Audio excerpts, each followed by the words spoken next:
Hello, this is Crystal Racing with a belated review of the 2021 Formula 1 season, which of course ended 8 months ago. Now, because of the fact I was so fed up with Formula 1 and I was kind of crying over the fact that Kimi Raikkonen was retiring from Formula 1, I didn't really want to do any more than the final race review for, of course, the Abu Dhabi Grand Prix. Of course, some of the scorelines I'm not entirely sure they're the most appropriate, but I will go through them really quickly in case I didn't mention what the hell I said about the final score results. Of course, I gave both Lewis Hamilton and Max Verstappen 10 out of 10.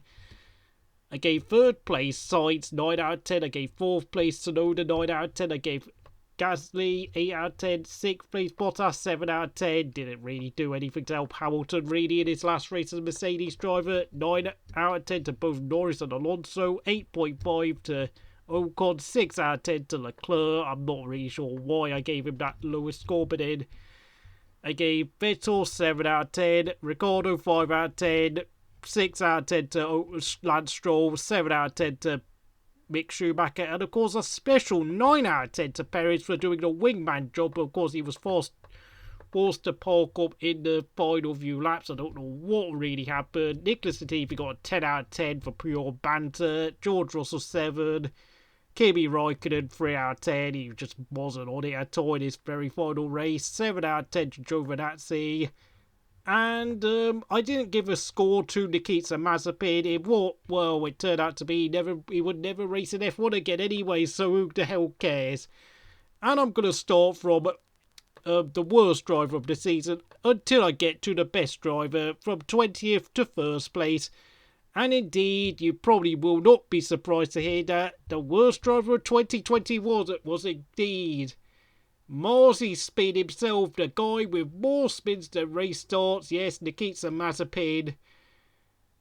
It's not like, I mean, of course, as we all know, he got banned.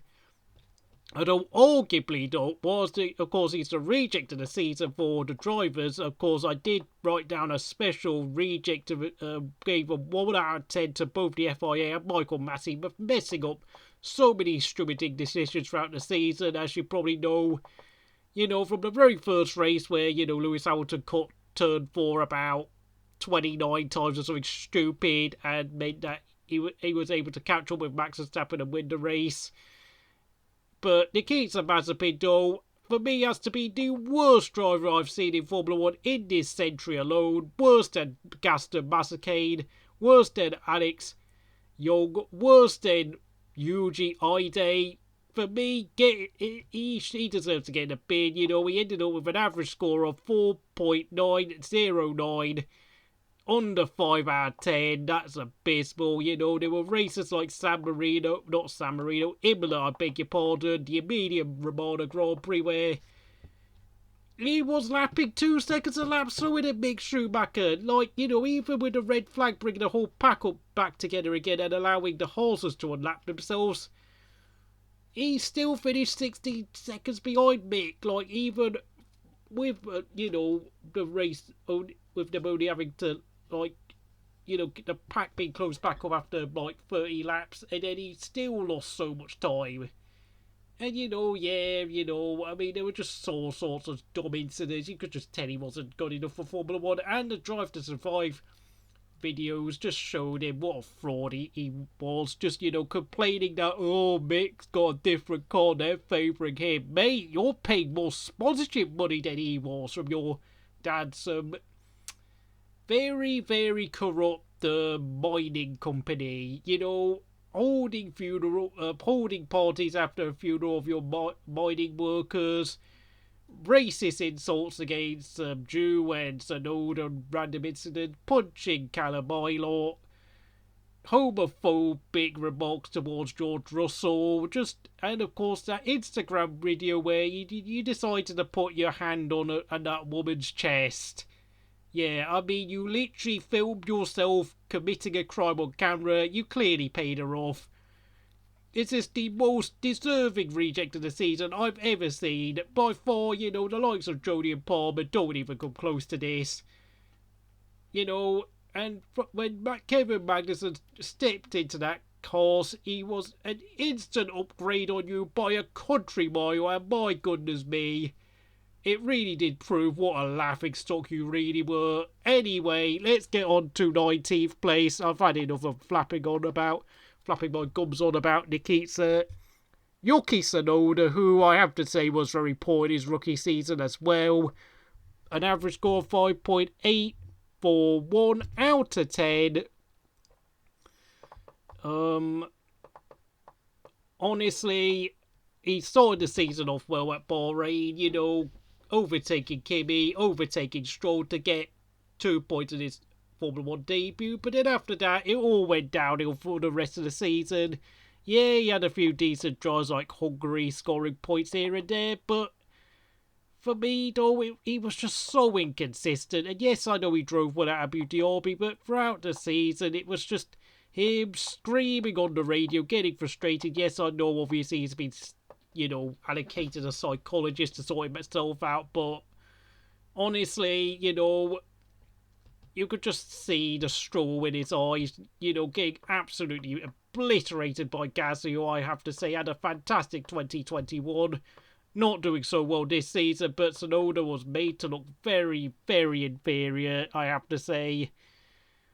And funnily enough, his average score for the second half of the season actually dropped compared to the first half. Don't know what to say. Nicholas Latifi, 18th place, 6.25 out of 10. Yeah, to be honest, his first half of the season went as I expected, but then he scored points at Hungary out of nowhere. I was like, oh my goodness me, what's happening here? What is happening? Is this a magic trick being played again? But no, he scored points again at the Italian Grand Prix. I think he scored a point there as well behind Russell. I think I gave him 9 out of 10 at Hungary and 9 out of 10 at, was it Zandvoort? Monza? I can't remember, but at a power tracks he did incredibly well. And I'm not sure what it, obviously technically I gave him, 10 out of 10 at Abu Dhabi for banter, but of course even if I actually gave him the actual score, I was going to give him 5 out of 10, he still would have finished ahead of Tsunoda. But for me, though, Latifi had his blushes saved by some drivers being worse than him for a second season in a row, and I kind of get the feeling in 2022 the likes of Ricciardo are going to save his arse if Ricciardo doesn't improve drastically. 17th place, Mick Schumacher, decent debut season in Formula 1, 6.79 out of 10 for me. The real rookie of the season, despite not being able to score a single point due to how slow his car was. But I have to say, though, his average his average score was actually 6.413 out of 10. I read the first half of the season, because actually his average score in the second half actually dropped off, but he started the season off so well, consistently outpacing Mazepin, overtaking Latifi, fighting with the Williams, fighting with the Alfa Romeos, out-qualifying the Alfa Romeos, getting into Q2 twice. I think at least one of them was at Turkey, in the wet. Strong, steady improvements throughout the season, but he did crash out an awful lot, and he did rack up a crash damage bill of about $4 million or whatever it was. 16th place, Sebastian Vettel. Yes, I know this is a bit harsh and a bit strange, but for me, despite a couple of second places at Baku and Hungary, there were a lot of difficult races throughout 2021 for Sebastian, and I have to say his second half of the season dropped his average score down to 6.583 out of 10. I think at the start of the season his average score was quite high, but for me, he just made far too many errors throughout the season, and hence why he's outside the top 15. It's harsh, but the season as a whole, despite outscoring Stroll, I think for me, it just wasn't that good. I know but the scoring system isn't perfect. I know a lot of people had Vettel ahead of Stroll, but this is how my average scores out of 10 system works. It's not perfect, but I try my best. 15th place, and arguably probably should be even lower than this. It's Daniel Ricciardo. 6.667 out of 10. His performance has improved in the second half of the year, winning at Monza, getting a few decent results here and there, Mexico and Zandvoort. I think he was pretty good performances. But all in all, though, and he also did very well at the penultimate race at Saudi Arabia, and I can't remember where else. I did give him about 3 9 out of 10s and about 2 10 out of 10s, but for me, though, as we all know, he was horribly off the pace in the first half of the season, and he only saved his bacon with the second half of the season with his performances. And as we all seen, he's not really improved since then. 14th place, and it's quite harsh considering what a great wingman job he did, helping his teammate win his first ever World Championship. Yes, it is. It's Sergio Perez, 6.783 out of 10. Very, very poor start to the season. You know, he made that great comeback drive at Bahrain, but as the season progressed, he was struggling to get out of Q1. He was getting knocked out in Q2 a lot, but the fact of the matter is he saved Max's bacon an awful lot. He did a great job in blocking the Mercedes when Max needed his help. And most crucially at Abu Dhabi, where Hamilton lost time behind Perez, but even so, before, of course, what we all knew happened, Hamilton was on course to win the race. But having said that, though, Perez's average performances throughout 2021 was pretty bad. But he did win at Baku. But even when he won at Baku, I only gave him like an 8 out of 10 because 9 out of 10, he wasn't that particularly great that day. And he was gifted a win thanks to Max's puncher and Hamilton's bottle job. 13th place in his final season. This might be a little too high, but I really can't help but fanboy over this man. It's Kimi Raikkonen, 6.929 out of 10. Just so that you know, his average score in the first half of the season was actually 7.375 out of 10. Though I have to say, though, even though he scored more points in the second half of the season with point scores at Mexico and Russia, I have to say he really did look completely finished by the second half of the season. He just, honestly, you could tell he was very, very much ready for retirement. And of course, missing the races at Spa, which was a non-race because of the whole rain situation, but they gave points out, which are half points out for only 1 lap of racing. That's farcical. And then he picked up a positive test at Monza, was forced to miss Zandvoort. No, he got a positive test at Zandvoort, sorry, but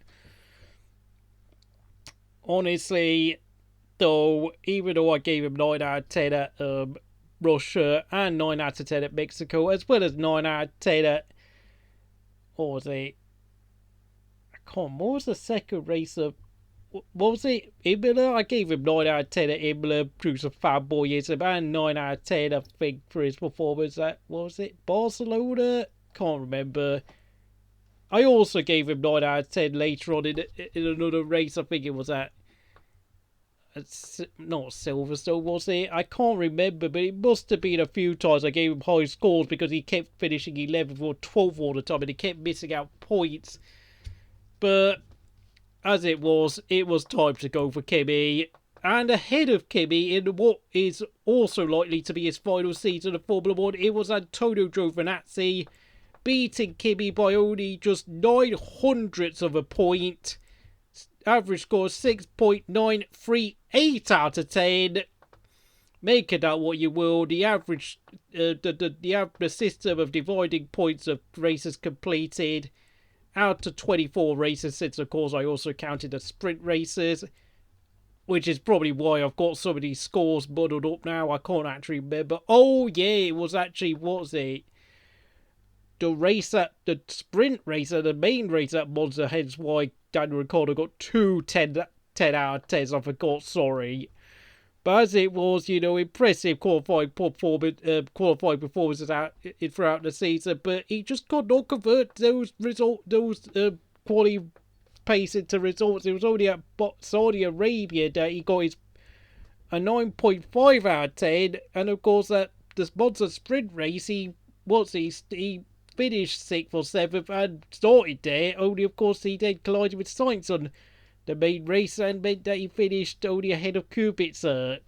Of course, Kubica is not ranked on this list, and I think, of course, funnily enough, Kubica actually was ranked ahead of Nikita Mazepin, because Nikita Mazepin's highest race finish was worse than Kubica's highest race finish due to and of course neither driver scored points, hence why Kubica ended up in 20th and Mazepin finished 21st in the 20 Drivers' Championship. That's why he's honestly the worst driver I've seen this century. But all in all, Giovinazzi, I think, was a bit unlucky to be kicked out of F1, but his constant mistakes on race day, such as Monza, such as Zandvoort when he lost out to Alpines, was probably enough to kick him out, and the fact that he just could not convert his quality pace into race results. He kept having a habit of being overtaken by Kimi, who of course would start like 3 or 4 places back, and Giovinazzi would then finish behind Kimi. It just wasn't good enough.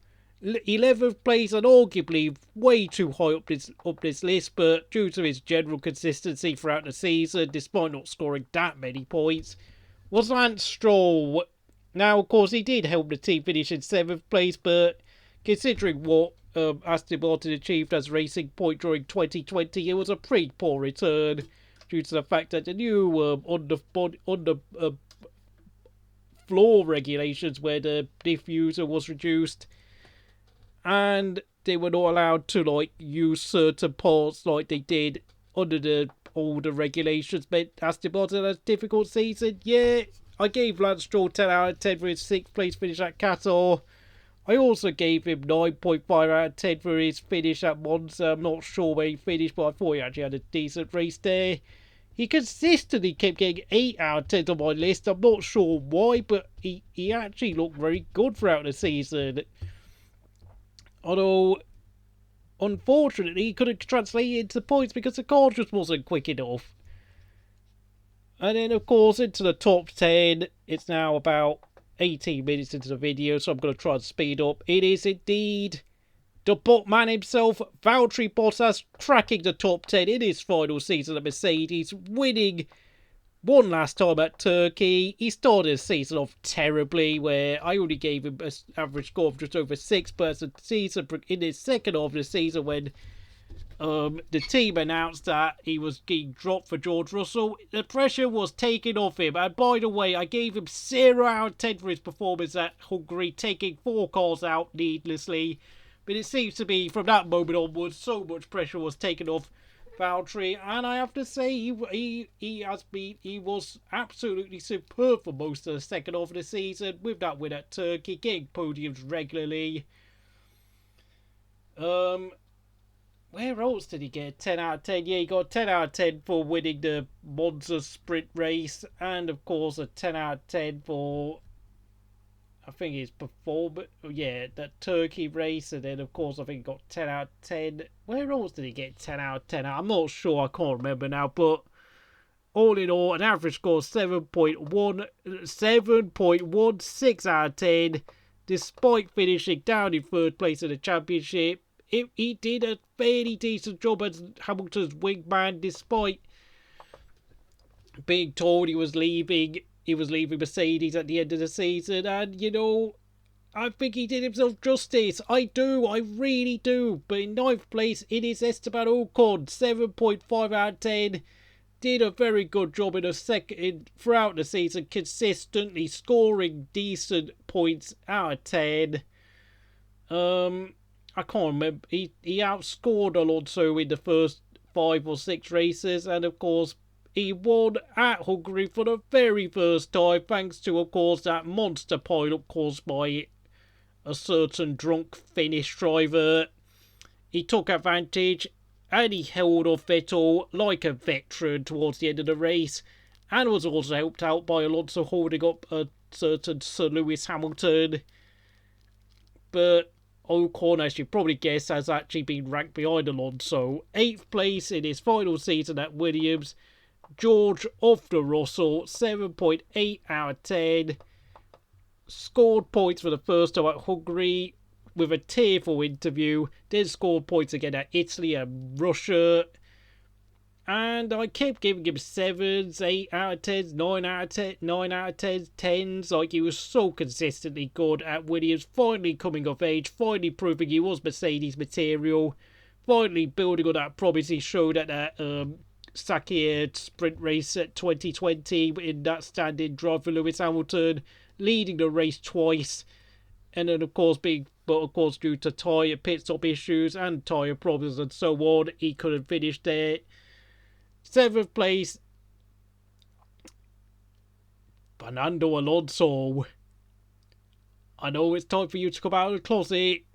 Love is love. Okay, I'll stop talking rubbish. But anyway, what a fantastic comeback season it was. He looked like he was struggling earlier on in the season. I gave him 5 out of 10 for his performance at Spain, and I think I also gave him 5 out of 10 for his race at Monaco. They were very bad, but after that, he picked up his form. 9s, 8s, 9.5 out of 10s, 10 out of 10s, just so consistently strong throughout the season. I can't remember which race really stood out for Alonso, but he was just superb, really. There's nothing else to say. He proved that he still got it at 40 years old, proving he's still the same driver who won back-to-back championships at Renault. Just fantastic. I mean, looking at the results, he finished 4th at Hungary. I gave him... What did I give him? I gave him 9.5 out of 10. I'm driving a day for holding up a lot of Hamilton. I also gave him 10 out of 10 for his performance at the Silverstone sprint race, making that electric start. And then, of course, he finished 7th on race day, picking up more points. Just, he scored points in 8, 11, 13, 14, 15 races. And, of course, he picked up his first podium in goodness knows how long at Qatar. In 7 years. What a brilliant drive it was. Of course, for those of you wondering why I ranked Lance Stroll at 11th, he scored points in 9 races, was compared to Sebastian Vettel, who only scored points in officially 7 races, but of course his performance at Hungary was disqualified. But of course, as I've explained, there were other reasons why Lance Stroll was ranked quite high up uncharacteristically. 6th place, Pierre Gasly. Once again, finished 9th place in the championship ahead of Alonso. Scored points in 7, 8, 10, 15 races. Just so consistent, so good throughout the season. Took advantage of a very good AlphaTauri, where of course he helped the team finish in 6th place, ahead of scoring almost twice the number of points of Aston Martin, despite Yuki Tsunoda not really contributing much to the points kitty. Pierre Gasly scored 110 points, finishing just 5 points behind Daniel Ricciardo. Like, seriously, he just had so many good races in 2021, and I'm just sitting here wondering, where did those performances go? Where's that speed gone? Because this year he's just not been very good in comparison. Charles Leclerc, 5th place. He had a few races where he got into trouble a few times, and for me, his average score of 8.229 ahead of, Pierre Gasly, who got 8.136, and Alonso, who got 7.938. Leclerc was very good throughout the season, but he actually improved in the second half. But for me, he only finished on the podium once the whole season. Of course, that was at Silverstone. Not quite maxing out the race performance of the car, and he did get out qualified by Sainz a few times. I have to say, 2021 did give me a bit of a concern in terms of the driver-teammate dynamic between Leclerc and Sainz, because I thought, hang on a minute, Sainz is actually more than capable of being Leclerc if he's on form. And yes, of course, he crashed out qualifying at Monaco. Well, after taking pole, that was. I gave him 5 out of 10 for that. That was just, I just didn't know what the hell was going on. I also gave him 8.5 out of 10 for Baku, where he qualified on pole but fell backwards. Leclerc's got better qualifying speed than Sainz, but Sainz's race performances did seem a bit better during 2021. But of course, Leclerc this season has got the nail bit between his teeth. Fourth place in these drivers' rankings, despite finishing second in the championship and arguably having been robbed of an 8th World Championship. It is indeed Lewis Hamilton. Lewis Hamilton's first half of the season was pretty bad in my eyes. Like, he only got 4 out of 10 for his performance at Monaco, where, finishing down in 7th, getting stuck behind Vettel and Gasly, not good enough. And of course, he got 5 out of 10 for going off the road at Baku, making that mistake, overcooking the restart. I have to say, though, but his performances in the second half of the season was championship winner worthy. But I did give him 5 out of 10 for his performance at the Italian Monza sprint race, and of course that collision with Max Verstappen also only got 5 out of 10 because they were lagging behind Ricciardo and Norris that race, and that incident was just so unnecessary and needless from both drivers. Hamilton not giving Max Verstappen space, Max Verstappen going with the sausage curves and landing on top of Lewis's car, but nonetheless, once that was gone past, Lewis picked up 4 wins and 3 second places in the final 8 races of the season, as well as a 5th place at Turkey, which was also not a fine performance by any stretch of the imagination, but of course he had problems that day. Having said that, though, he should have been an 8-time World Championship, even though I do think Max Verstappen on average was the better driver throughout the season. Lewis Hamilton was robbed of an 8th World Championship due to a questionable stewarding decision by Michael Masi. 3rd place in these drivers' ranking, despite finishing down in 5th place in the championship, it is Carlos Sainz. 8.396 throughout the season. He proved many doubters wrong. A lot of people thought he wasn't quick enough, but he picked up 4 podiums throughout the season. 2nd at Monaco, 3rd at Hungary, 3rd at Russia, and 3rd in the final race decider at Abu Dhabi. Once again going unnoticed due to the fact that there were just bigger headlines going on. But nonetheless, Carlos Sainz was for me the 3rd best driver of 2021. Got settled into a new environment at Ferrari. It's not the easiest team to settle at, but Carlos did the job. Although having said that, though, the true pace of Sainz is getting exposed a bit. He's just not as quick as Leclerc, to be honest, in this season. 2nd place, and for me, arguably the outright driver of the season, it was actually Lando Norris. 8.542 out of 10. Scored 160 points. Okay, he only scored 45 points more than Ricciardo, but for me, he just kept getting so much out of the car. Felt the team finishing 4th place. I mean, okay, his performance has dropped off slightly in the second half of the season. I mean, he was a lot, his average score in the first half of the season was actually quite close to Max. Only, I know it dropped off. It was almost 8.8 in the first half of the season. Yeah, it dropped off a little bit. Finished 2nd at Monza. And, of course, he bottled a potential race win at Russia due to, of course, an incorrect decision to stay out on dry tyres when it was lashing down with rain. I still gave him 9.5 out of 10 for his fantastic driving throughout that race, though, despite a poor rookie decision. And I have to say, the debate now over Lando Norris is now about whether he is a potential future world champion.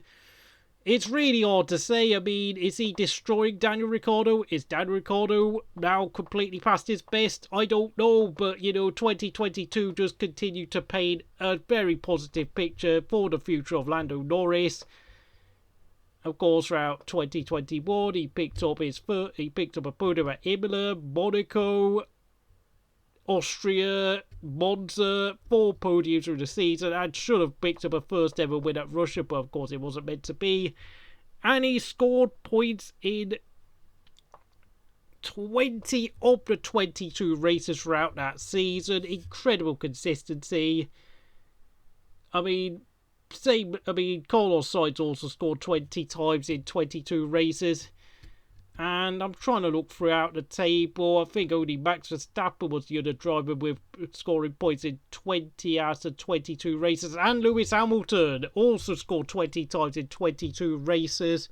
Some phenomenal consistency from the drivers who finished in the top 6. And of course, Bottas and Perez were a bit all over the place, hence why they're ranked so low down.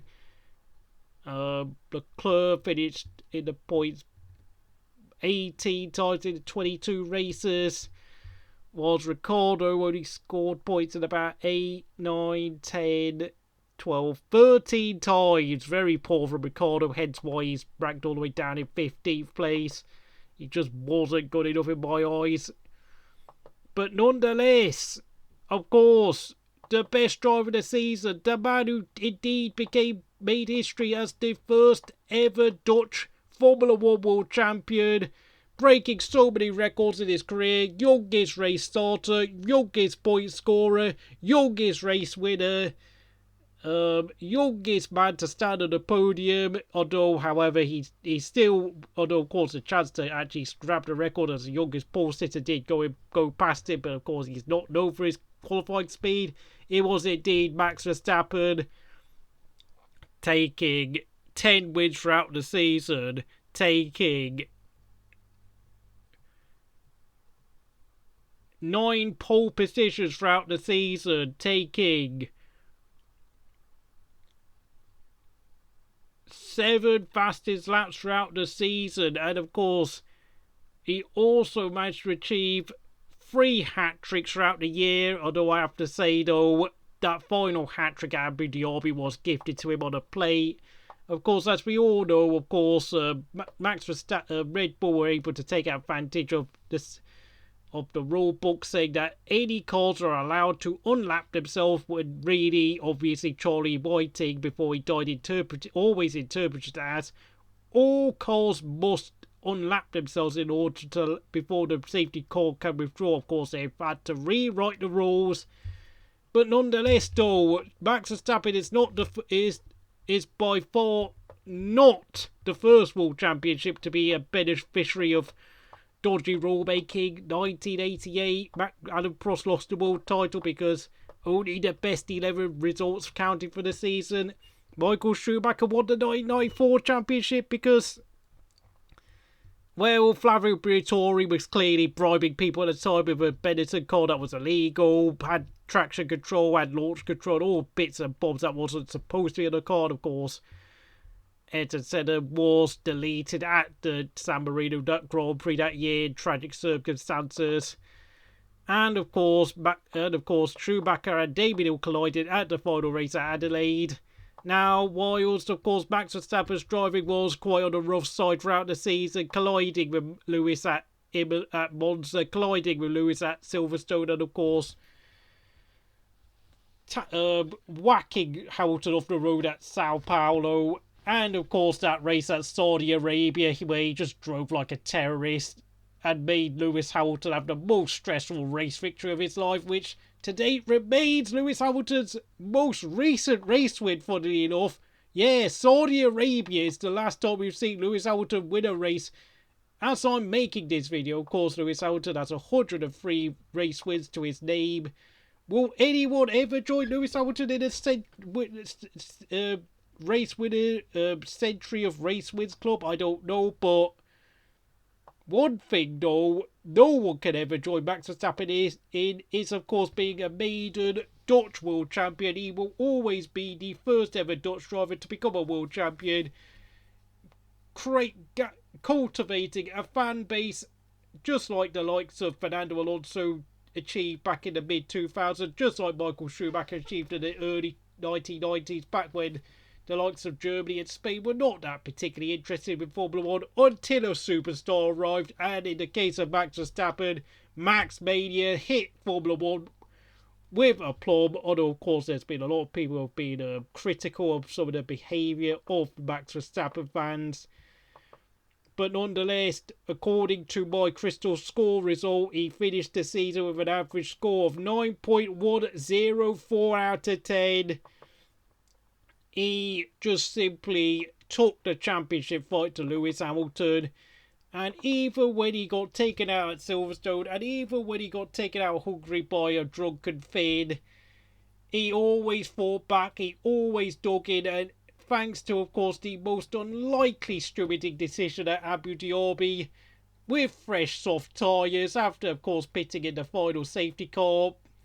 I'm still not sure why Mercedes didn't pit Lewis Hamilton, but of course I think there was just not enough time for Lewis Hamilton to pop into the pits. But having said that, though, for me, even without that controversial decision, Max Verstappen well and truly deserved his World Championship. Of course, we also have to remember he suffered that time puncher at Baku when he was leading the race, to add to his bad luck throughout the season, and of course that questionable collision at Monza. For me, without what happened at Baku, Hungary, and Silverstone, he would have been a World Championship champion easily, although of course he was given a half point for a race win at Belgium, a so-called victory. But the fact of the matter is, though, Lewis Hamilton, for me, made more key errors throughout the season, going off the road at Imola, in a race which he was only saved by the safety car. Had there not been a safety car, he probably would have finished down in 7th place, But having said that, though, in close championship fights like this, luck does play a part. Being able to manipulate the sporting officials does help a fair way bit, and in a sense, what's happened to Lewis Hamilton is in many ways karma for what happened back in 2008 when Felipe Massa was robbed of the world title because, of course, an engine failure in Hungary, and of course that crash by a certain Nelson Piquet Jr., whose sister Kelly who happens to be the girlfriend of Max Verstappen now. Very funny how life hits us fast, but yeah, of course, his crash meant that the safety car came out of Singapore, the inaugural Singapore Grand Prix, and Felipe Massa's fuel nozzle got stuck in his pit stop, dropped it all the way back to 15th place. Very unfortunate, and meant he lost another 10 points down the bin. What can I say, though? It's all swings and roundabouts. If we're taking everything from the lens of a hardcore Lewis Hamilton fan, he could have won the 2007 World Championship, but of course Fernando Alonso existed. If he didn't crash out at Monza and Silverstone, hitting Massa and Webber at those races, he could have won that year's championship. And if he didn't have all those engine failures, clutch issues during 2016, he could have beaten Rosberg to the title that year. But as it stands, Lewis Hamilton is a 7-time world champion. He has the same number of world championships as Michael Schumacher. And judging by the performance of this year's Mercedes, he's going to be stuck on 7 world championships until next year. It's been over and out from me, Crystal Racing. It's been a pleasure doing this video. And over and out.